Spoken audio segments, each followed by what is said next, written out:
یہ راز ہے جو اہل بیت آپ کو بتا کے جا رہے ہیں. ایک بہت بڑا گفٹ اہل بیت علیہ الصلوۃ والسلام اور معرفت اہل بیت کا. نبی جب بھی دعا کرتے تھے ایک خاص انداز میں دعا کرتے تھے, ہاتھوں کو بلند کرتے تھے اور فرماتے تھے بسم اللہ الرحمن الرحیم. اب ایک 15 منٹ کے لیے کھڑکی آپ کے لیے کھول رہا ہوں, ذرا غور سے, اور آپ کی بچوں کے لیے کھڑکی بڑی اہم ہے. دیکھیے پوری زندگی انسان کی جو گزرتی ہے وہ محبت میں گزرتی ہے. پوری زندگی صبح سے شام تک آپ محنت کرتے ہو اپنے بچوں کے لیے. 9 مہینہ ماں بچے کو شکم میں رکھتی ہے اس کی محبت کی خاطر. چوتھے امام سے کسی نے پوچھا نا کہ مولا 9 مہینہ ایک ماں بچہ شکم میں رکھتی ہے, 9 مہینہ 9 منتھ, یہ بچہ 9 مہینہ ماں کو کچھ نہیں دیتا. یہ ہو کہ ماں کو بہت کچھ دے, نہیں, 9 مہینہ تکلیف دیتا ہے. پیدا ہوتا ہے اور زیادہ تکلیف دیتا ہے. جو برتھ کا انسان کو پین ہوتا ہے, اور چلو پیدا ہو جائے تو اب ماں کو خوشی دے, نہیں, پھر ماں 2 سال 4 سال 5 سال اس کو بڑا کرے, اس کی نجاستیں, اس کی غلاظتیں, پوری رات اس کے لیے جاگے, اس کی بیماریاں, اس کا علاج, ڈاکٹر کے پاس لے جانا لے آنا.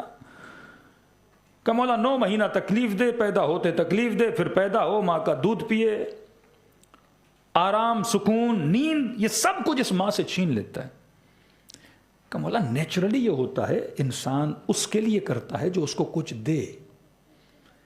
یہ چیز سمجھ نہیں آتی. بچے نے ماں کو کچھ نہیں دیا لیکن ماں پھر بھی اس سے کیا کر رہی ہے, محبت کر رہی ہے. تو مولا نے فرمایا یہ نہ ماں کا کمال ہے نہ اس بچے کا کمال ہے, فرمایا اس محبت کا کمال ہے جو خدا نے ماں کے دل میں رکھی ہے. اگر خدا ماں کے دل میں بچے کی محبت نہ رکھتا, یہ ماں اس بچے کو نہ جنم دیتی نہ اس کو پالتی. اپنے جانور کچھ نہیں دیکھے, بچے پیدا کرتے ہوئے کیا کرتے ہیں, چھوڑ کے چلے جاتے ہیں. فرمایا یہ محبت کس نے رکھی, خدا نے ماں کے دل میں محبت رکھی. ایک بندر پہ ایکسپریمنٹ کیا گیا. دیکھو انسان سب سے زیادہ اپنی اولاد سے محبت کرتا ہے, جانور سے بھی زیادہ. ایک بندریا کہتے ہیں, اس کو ایک پنجرے میں ڈالا. پنجرے کا نیچے جو گراؤنڈ تھا وہ ہیٹ والا گراؤنڈ تھا, اس کو انہوں نے جلا دیا. اب وہ گرم ہوتا گیا, ماں کھڑی تھی, بچہ کھڑا تھا, اور وہ ماں کے پاؤں, بندریا کے پاؤں جلنے لگے, اور جلتے جلتے اس نے اپنے بچہ چیخنے لگا تو اس نے اپنے بچے کو کیا کر دیا, اٹھا لیا, گود میں بٹھا لیا. لیکن جب ہیٹ اور بڑھی اور بڑھی اور بڑھی, جب اس کے پاؤں اپنے جلنے لگے تو آخر میں اس نے بچے کو نیچے رکھ کے خود بچے کے اوپر کیا ہو گئی, کھڑی ہو گئی. لیکن انسان جو ہے یہ ایسا نہیں ہے, انسان خود قربانی دیتا ہے بچے کے لیے. فرمایا یہ کس کا معجزہ, یہ خدا ہے, یہ اللہ کا کمال ہے جس نے ماں کے دل میں کس کی محبت رکھی ہے, بچے کی محبت رکھی ہے. یہ بچے کا کمال نہیں. آپ صبح سے شام تک کماتے ہو, کوئی نہ کوئی محبت تو ہے نا. یا امیر بننے کا شوق ہے, یا اولاد کی محبت ہے, یا کسی کمپٹیشن میں ہو, مطلب کوئی محبت ہے جو آپ سے سب کچھ کیا کروا رہی ہے, محنت و زحمت کروا رہی ہے. آپ سارے مجلس امام حسین میں آئے, کسی نے زبردستی تو نہیں کیا آپ کے ساتھ. وہ کون سی چیز تھی جو آپ کو کھینچ کے فرش عزا پہ لائی, وہ محبت تھی جو آپ کو یہاں سے یہاں تک کھینچ کے لائی.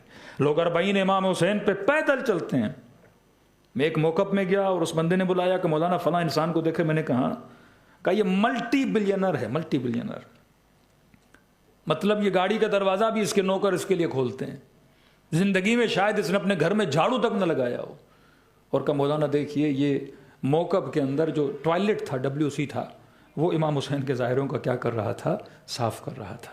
یہ محبت ہے جو انسان کو یہاں سے وہاں تک پیدل لے کر جاتی ہے. گاڑیوں والے منتیں کرتے ہیں, شاید موریشس میں آپ ایک دکان بھی پیدل نہ گئے ہوں, یہاں سے وہاں تک گاڑی میں, جناب گرمی ہے میں گاڑی میں جاؤں گا, AC آن ہوگا, یہاں سے وہاں تک کیسے جاؤں, کسی مال تک گھر سے پیدل نہیں جاتے. لیکن وہاں گاڑیوں والے منتیں کرتے ہیں کہ گاڑی میں بیٹھ جا, کہتے ہیں نہیں میں نے پیدل حسین ابن علی کی طرف جانا ہے.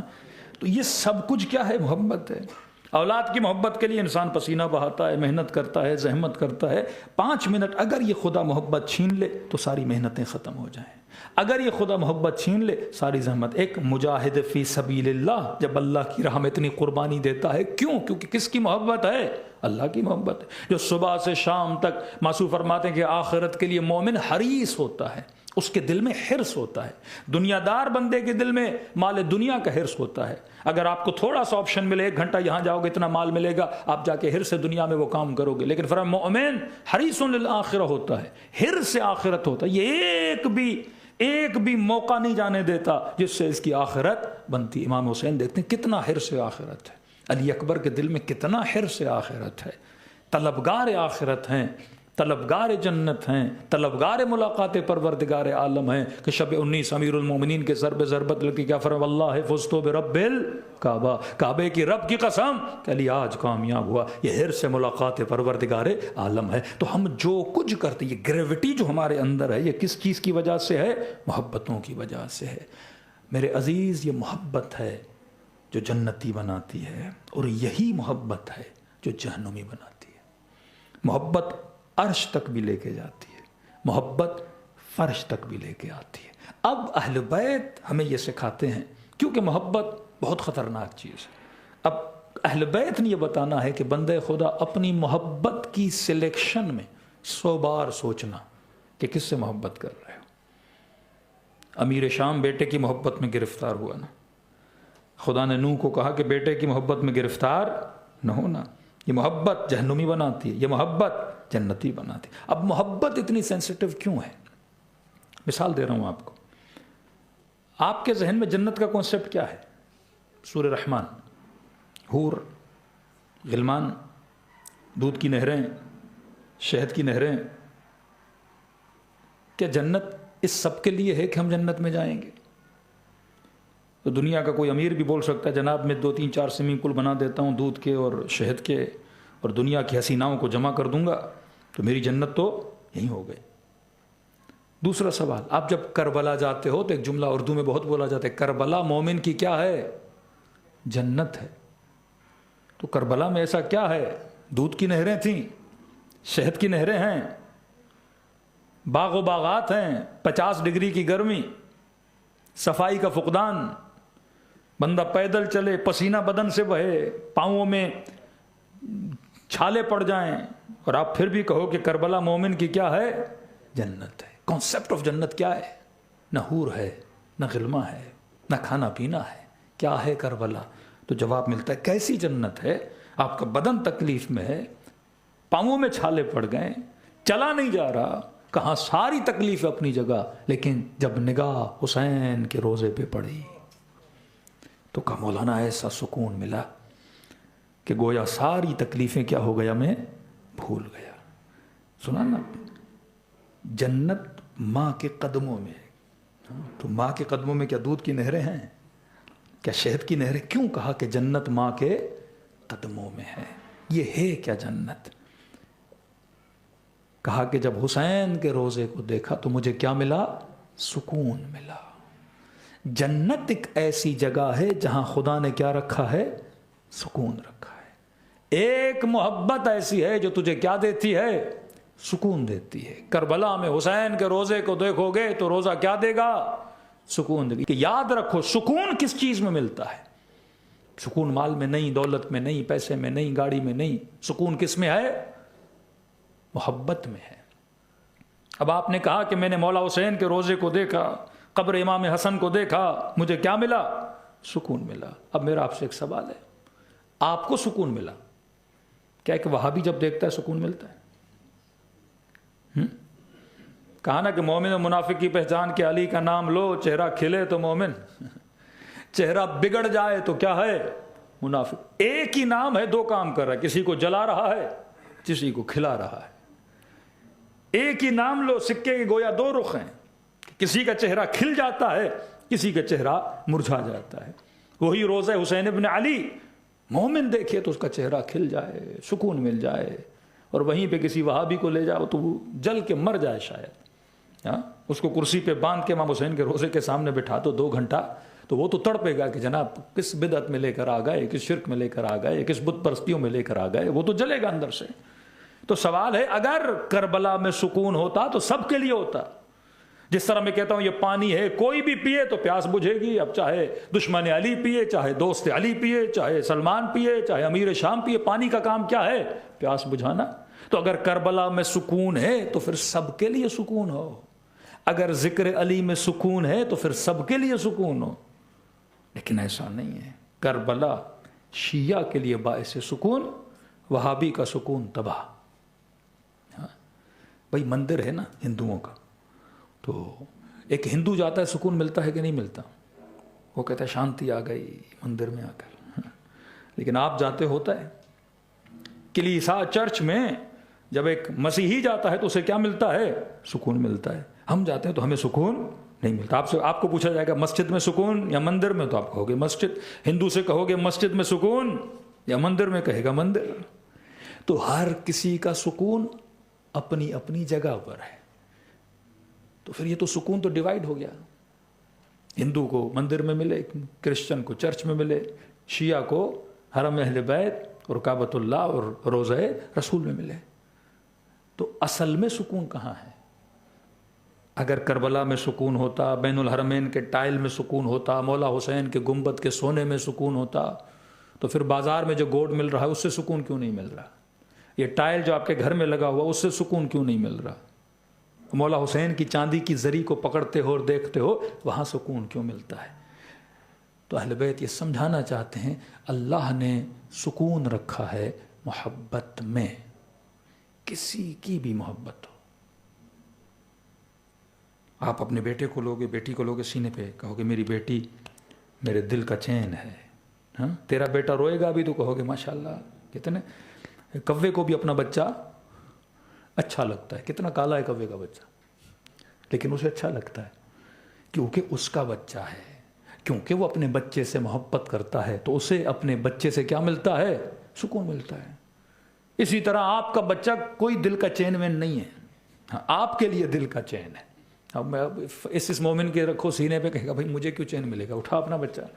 ہاں، آپ کے بچے سے آپ کو سکون ملتا ہے، پوری دنیا کو سکون نہیں ملتا، کیونکہ آپ کا بچہ ہے، آپ اس سے کیا کرتے ہو؟ محبت کرتے ہو۔ ہاں، لیلا اور مجنوں کا قصہ سنا ہوگا نا، تو بادشاہ نے کہا یہ لیلا لاؤ تو صحیح ہے کون بھائی، کون سی بلا ہے جس کے لیے سنا ہے کہ اتنا مجنون دیوانہ پورا شہر سے قصے پڑھ رہا ہے اور آدھی پہاڑ گویا سنا اس نے کھود دی ہے۔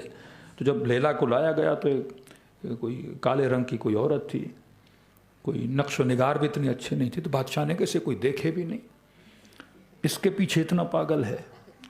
تو مجنوں نے کہا کہ بادشاہ صاحب میری آنکھوں سے دیکھو نا، تو تجھے پتا چلے کہ لیلا کیا ہے۔ اب کیونکہ وہ اس سے محبت کرتا تھا، اس سے کیا مل رہا ہے؟ اس سے سکون مل رہا ہے۔ آپ جس سے محبت کرتے ہو اس سے آپ کو کیا ملتا ہے؟ سکون ملتا ہے۔ امام حسن کا ایک واقعہ بڑا پیارا ہے، کہتے مولا حسن ایک جگہ سے گزر رہے تھے، ایک خرابہ، ایک ٹوٹی ہوئی جگہ تھی، دیکھا مولا کا ایک چاہنے والا، ایک دیوار ہے، اس دیوار کی طرف اس کے ہاتھ میں تیر و کمان ہے اور یہ نشانہ لے کے اس دیوار پہ تیر مارنا چاہتا ہے۔ کہ جیسے تیر مارنے والا تھا اور گویا تیر کمان سے نکلنے والا تھا، تو امام حسن نے اس کے دونوں ہاتھوں کو کیا کر لیا؟ پکڑ لیا، کہ جیسے یہ تیر کو کمان سے نہ نکالے۔ اس نے مڑ کے دیکھا، کون؟ حسن ابن علی۔ کہ مولا کیا کر رہے ہیں؟ میرے ہاتھوں کو چھوڑیے چھوڑیے۔ امام نے کہا نہیں چھوڑوں گا۔ کہتے تھوڑی دیر گزری، پھر امام نے ہاتھ چھوڑ دیے۔ کہ مولا آپ نے تو غضب کر دیا۔ امام نے کیا ہوا؟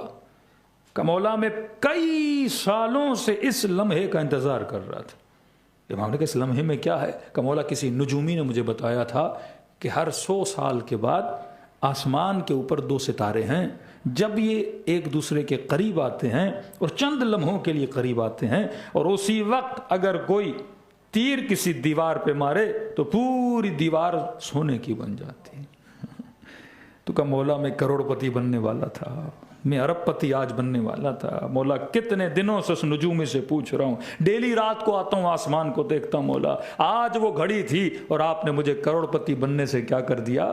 مولا روک دیا۔ امام نے کہا اچھا۔ کہا مولا اب ستارے 100 سال کے بعد ملتے ہیں اور وہ لمحہ قریب آیا تھا اور آپ نے اسی وقت آج ہی پکڑنا تھا آپ نے مجھے۔ مولا کل پکڑ لیتے، دوپہر کو پکڑ لیتے، آج آ کے آپ نے پکڑ لیا۔ امام نے کہا کوئی بات نہیں ہے، تیر و کمان اٹھا۔ اس نے تیر و کمان اٹھایا۔ کہ مولا یہ ستارے 100 سال سال کے بعد ملتے ہیں۔ امام نے کہا اٹھا لے، اتفاق ہے پھر شاید مل جائیں۔ اس نے کہا ٹھیک ہے مولا۔ اس نے تیر و کمان اٹھایا، اس نے تیر کو کھینچا اور جیسے کھینچا اور آسمان میں دیکھا وہ ستارے پھر قریب آ چکے تھے۔ اب یہ تیر کو چھوڑنے والا تھا، اس کی خوشی کا عالم تھا کہ مولا تو معجزہ ہو گیا ہے، جو ستارے 100 سال کے بعد ملتے ہیں یہ آج پھر مل چکے ہیں۔ اب چھوڑنے ہی والا تھا، مولا حسن نے پھر اس کے ہاتھوں کو پکڑ لیا۔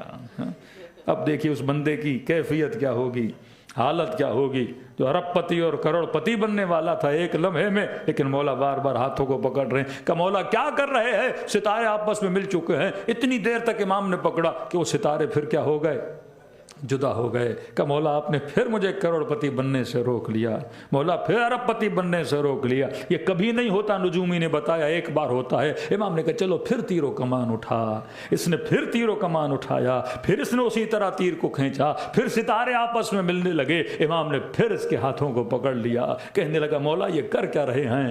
بار بار کرشمہ معجزہ ہو رہا ہے، ستارے مل رہے ہیں، مولا یہ بار بار چیزیں نہیں ہوتی ہیں۔ کہتا ہے اس نے پھر امام نے کہا تیر و کمان اٹھا۔ اب اس نے تیر و کمان اٹھایا، امام نے کہا تیر کو کھینچ، اس نے پھر تیر کو کھینچا، لیکن اب جب کھینچا تو ستارے ایک دوسرے کے قریب نہیں آئے۔ اس نے کہا مولا یہ بار بار ہونے والا نہیں ہے، یہ قسمت سے ہو رہا تھا، ستارے مل رہے تھے۔ امام نے کہا کوئی بات نہیں، تو تیر کو کمان سے چھوڑ دے، تو تیر کو رہا کر دے۔ کہ مولا ستارے نہیں ملے تو دیوار سونے کی نہیں بنے گی۔ امام نے کہا میں کہتا ہوں تیر و کمان آزاد کر۔ اس نے تیر کو کمان سے جیسے چھوڑا اور جیسے دیوار پہ لگا تو پوری دیوار سونے کی بن گئی۔ فرما ہم دیواروں کو سونے بنانے کے لیے ستاروں کو ملانے کے محتاج نہیں ہیں۔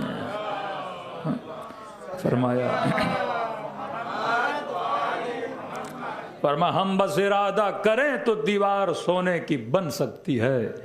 اور کہا کہ تو نے شاید غور نہیں کیا، جب میں کہتا تھا تیر کو کھینچ تو ستارے ایک دوسرے کے قریب آتے تھے، اور تجھے سمجھانے کے لیے کہ اگر ہم چاہیں تو زمین کو سونا بنا سکتے ہیں، دیوار کو سونا بنا سکتے ہیں۔ کہ مولا جب آپ یہ چاہتے اور ہر چیز سونا بن سکتی ہے تو مولا بنا کیوں نہیں رہے؟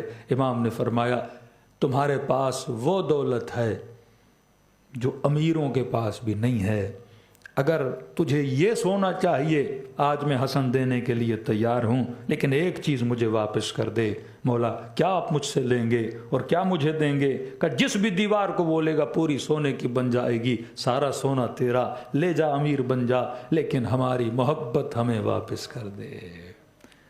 کہنے لگا مولا واللہ دنیا بھی دی جائے آپ کی محبت واپس نہیں کروں گا۔ امام نے فرمایا اب بتا تو امیر ہے یا سونے والے امیر ہیں؟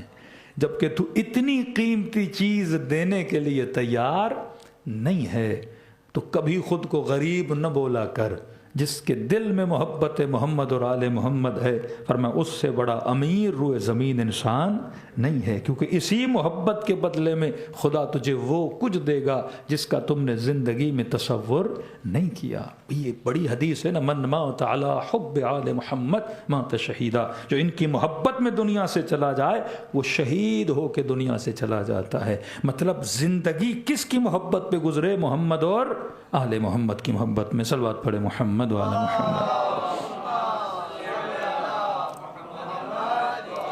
ملتا نبی کی خدمت میں جو بھی آتا تھا، بیمار تھا، پریشان تھا، بے اولاد تھا، قرض دار تھا، یا رسول اللہ میرے حق میں کیا کیجئے؟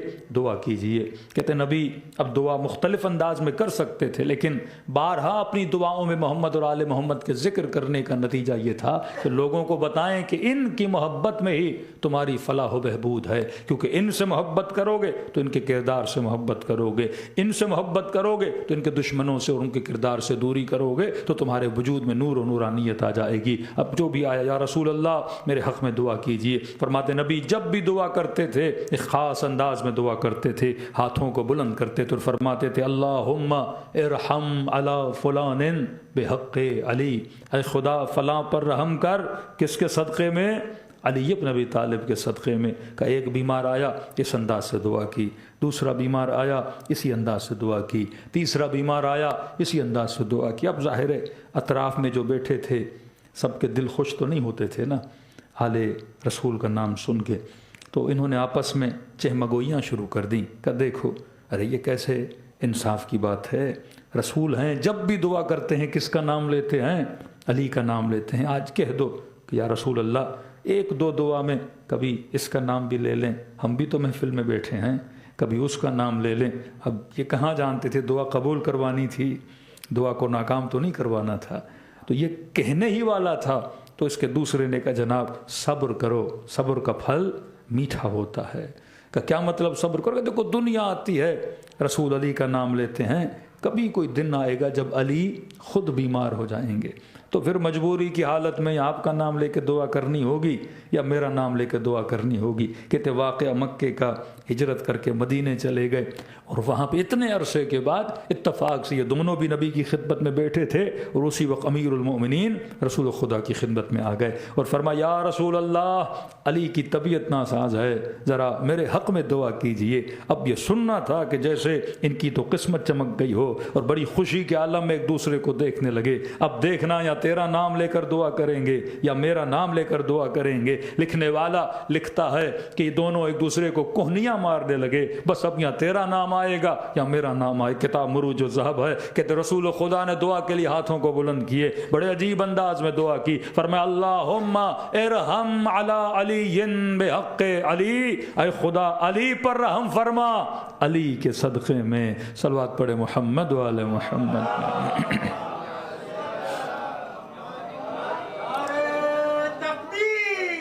اللہ اکبر یا رسول اللہ۔